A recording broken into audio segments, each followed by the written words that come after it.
Mandalorians. I hope you like secretions. Take a little sip. Come, please. I'm still scratching my head to this day, wondering what was the entire point of episode 6 of season 3 of The Mandalorian. At this point, there were only 2 episodes left in the season, and I've already checked out of the show, because I already see where it's going. Bo-Katan is clearly gonna be the new Mandalorian, and they all but beat us over the head with it. It's supposed to be about taking Mandalore, but I guess we're gonna have to fancy the new female Mandalorian taking the spot as a titular character, and just completely retcon Din Djarin being the main character. But let's go retake Mandalore, but to do that, the almighty Bo-Katan, aka the new Mandalorian, needs to reunite all Mandalorians, especially her old crew who is now led by a dude. But they pull their favorite Pedro Pascal move from The Last of Us and make an entire episode, a side quest filler episode that has absolutely nothing to do with the main story, just so we can see cameos from Lizzo and Jack Black. He was. Plazio suffered greatly under Imperial rule. Now, don't get me wrong, I didn't mind seeing Jack Black. He's so freaking hot. So anytime I can see him in a movie or show, he just by default makes it better, just from standing there and doing absolutely nothing.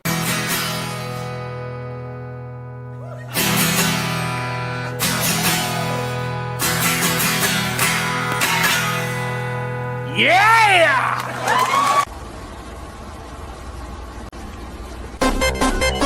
That's all I'm going to say about that. Then again, I don't know if it's enough of a draw for people to be excited about this. Why does Disney do this? They did it with Megan Thee Stallion and She-Hulk. They did it with the previous Mandalorian season with Luke CGI Sky Deepfake Walker, something that apparently meant fuck all to the main story. All this episode seemed to focus on was the fact that they have outside celebrities in the episode, and why of all people would they choose Lizzo? Why couldn't they choose Lupita? Or the smorgasbord of Instagram baddies that have the same level of acting, and probably better than she has, if you want to go with an actress of a certain look. It's probably because everybody else realizes that this is a hunk of shit, or maybe it's because Disney paid them a lot of money to try and revive an obviously dying franchise. But everything Disney does at this point seems to be just throwing a planet-sized bucket of fuel on an already raging fire. Who is running this? Whoever it is has clearly put this on autopilot. If the show had been a sci-fi mystery set in space, exploring the reasons behind the odd performance of droids, I could have understood the direction it took. However, this particular episode felt like an entirely different show altogether. It just made no sense. It became CSI for literally no reason. When they started out with the 2 alien cuttlefish things, I thought there was going to be an actual purpose of that, but no, it's just so we can see the Mandalorians doing their job and that they're not entirely bad. The whole scene could have been cut out. Individuals for hire. The price is high, but we are very good at what we do. Loyal as well. Are you now? Is that why you up and left your leader? Interessante. And this might be very controversial to say this right now, but this wolf guy or whatever he's called, if there was a show with him as the Mandalorian, him as the main character, I really would not mind watching. I mean, you know what I mean? I still wouldn't want the main character to be sidelined, but that would still mean it's bad writing if they did that. But anyway. You have to go with them. No, I love you. Ugh. So they take him away while he's whimpering in protest in the most pathetic way possible. I can't even talk without. And he says, I thought Mandalorians were honorable. And the elvish woman takes him away and she says, We are, kid. All it takes is a few credits.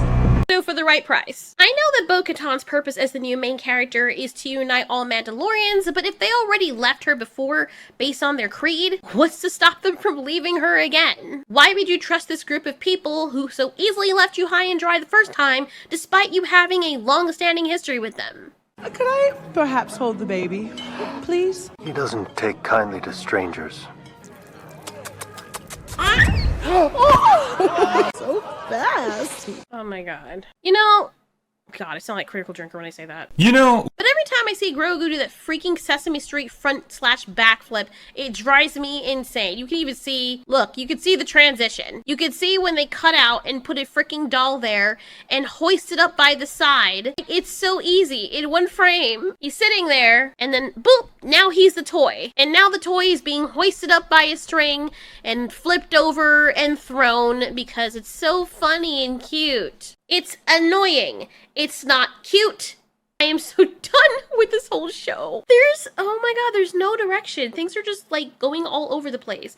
The main character is no longer the main character, and I don't even know what the point is in continuing to watch this aside from we've already come this far. At this point, if there's a season 4, I have no inclination to watch it, and I have a feeling that this show is going to become one of the other shows that people watch as a guilty pleasure just because of how much of a train wreck it is. I seriously mean this. Had it not been for Jack Black being there, my eyes would have felt as though they were violated, and he was cringe as well. To seek out and decommission any remaining rogue droids until we can fix the problem. Is this a Doctor Who episode? I know, unintended. But why is this 35-minute long side quest important to the story? Oh, it probably isn't, because none of the side quests that we've seen are. If Din Djarin has been relegated to the role of a supporting character in his show, with his missions and side quests having had no significance to the overarching plot, why should we be invested in anything else that occurs in this series? See what happens when you rely on droids? Are you taking this personally? Just pointing it out.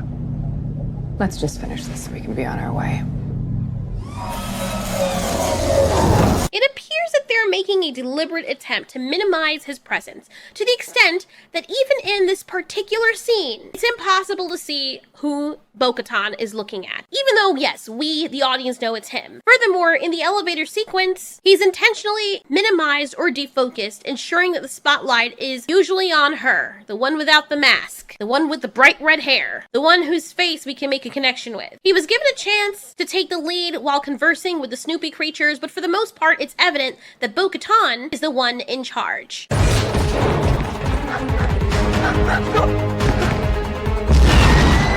Does she not have the leg power to make that jump? Should she be the one leading Mandalorians then? And then we get the shot of the Mandalorian, the actual Mandalorian, taking down the bot. But oh no, he can't have that. No, of course not, because right before he shoots, we get a cool shot of the new Mandalorian taking down the bot from behind with her 2 cool space pistols.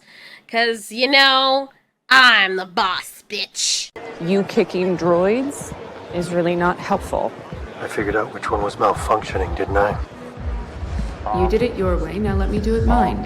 Then she proceeds to condescendingly talk down to Din Djarin as if she knows more about what's going on than he does. Oh my god, it's so annoying. We end up at a droid nightclub, and I feel like I'm watching something from out of Cyberpunk. But as you can imagine, they unraveled the mystery. I don't know why I just talk like that. But they solved the mystery, because that's what the show's all about, don't you know? It turns out that Doc from Back to the Future is actually sociopathic, and he would have gotten away with it had it not been for these pesky freaking kids. Seriously, what are we watching? What are we watching right now? What in the freshly peeled Irish potato are we actually watching? Like, I'm legit asking. I'm so confused. I don't get the logic and the direction in which this is heading. It actually feels like there's no direction whatsoever. Did they change writers, or did the writers change their personality?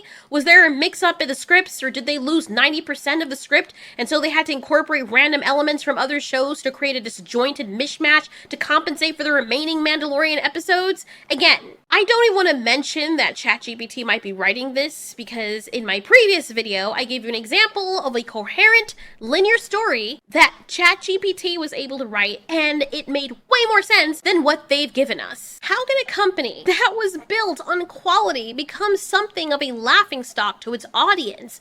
How are they charging any money whatsoever for a subscription to them over $4 if this is the kind of stuff they're creating versus what they created in the past? I'm honestly at a loss as to what to say concerning this, and I feel like I can't give an actual review. The freaking Asylum movies and old sci-fi movies have more coherence than this does, and that's not a compliment. Not to them, because they were notoriously dreadful, but I think they're aware of how awful they are. You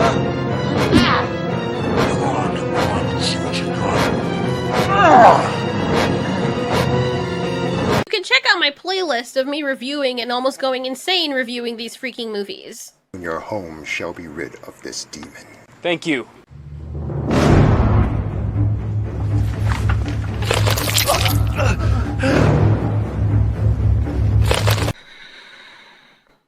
This is why I stopped doing Dumb Movie Mondays. It was literally driving me insane. The people making this version of whatever the hell franchise this is supposed to be seem to think they really did something. This or they're not thinking at all. I don't see what's so difficult about looking at the first 2 seasons and seeing what worked and continuing to do that. And I don't mean bringing in Grogu. I mean actually making a story that has a few highlights. Mandalorian character. Mandalorian character on a mission. Mandalorian character is loyal to his creed while on his mission. Mandalorian falls in love with his ward and completes his mission. The Mandalorian abandons his allegiance to his creed, having fulfilled his mission due to his affection for his ward. It's really that simple. The end. And that's where the story should have ended. Then the new show should have been about Grogu with Luke Skywalker, or whoever was going to play him in their deep fake skull hat. If they did not have the confidence to make the Mandalorian character stand alone, then they should have just ended the show. They have terminated genuinely excellent shows with far superior writing, yet continue to produce something akin to scribbles, made by cockroaches with inked legs on a sheet of paper, only for the writers to then take what they perceive those markings to mean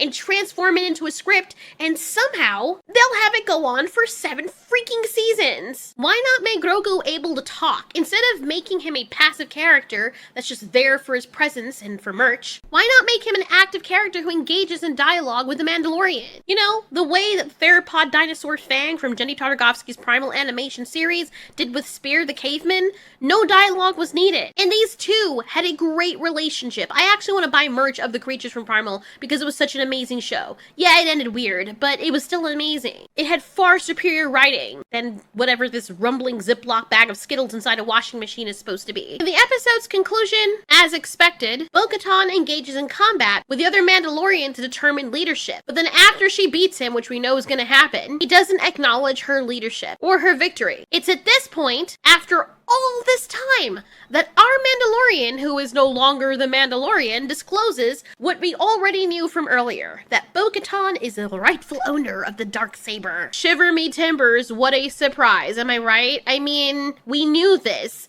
especially when they made a show of focusing so freaking hard on it. Bo-Katan, Katan, is the rightful owner of the Darksaber, having won from the creature that previously possessed it, who in turn had taken it from Din Djarin. I did not like this episode either because I found it very convenient how he was captured so easily and then was required to be rescued from Bo-Katan. I mean, they shoehorned that in so freaking hard that I felt that contrived thrust in my cervix. I swear to God, I'm not trying to get angry because there really isn't any need to be, but when you invest this much in a character and a story and the writers treat you as though you're stupid or they're wasting your time, it does elicit the emotion of severe irritation. This is the reason why I told my husband whenever I'm watching a show, I would rather watch it when it's complete and get a basic summary of what people are saying. In the event that the majority dislikes it, I still give it a chance and form my own opinion. Regardless, I have a clear understanding of what to anticipate, much like the situation where I was in disagreement with the majority opinion on the show Lost. I was so late watching that show, and I know it's an old show, but I watched it in recent years straight through, and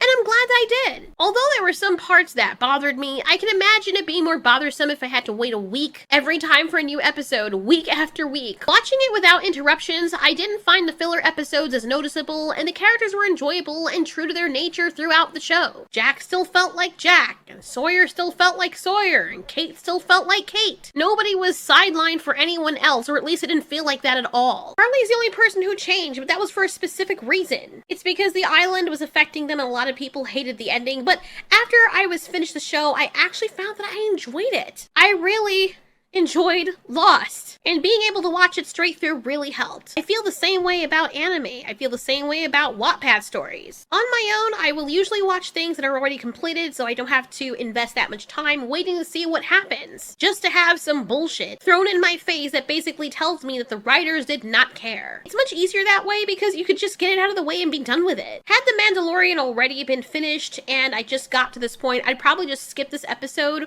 or I would go online and find one of those sites similar to the ones for anime where they tell you what the filler episodes are that don't matter to the story so you can skip those. I did that with Bleach and Star Trek Next Generation so that it wouldn't really matter. Then I would have the option to go back and rewatch them if I wanted to. Maybe it's all about perception. What's very clear though is that they no longer care. And what's also excruciatingly clear is that The Mandalorian is no longer the Mandalorian that we know and who we are following.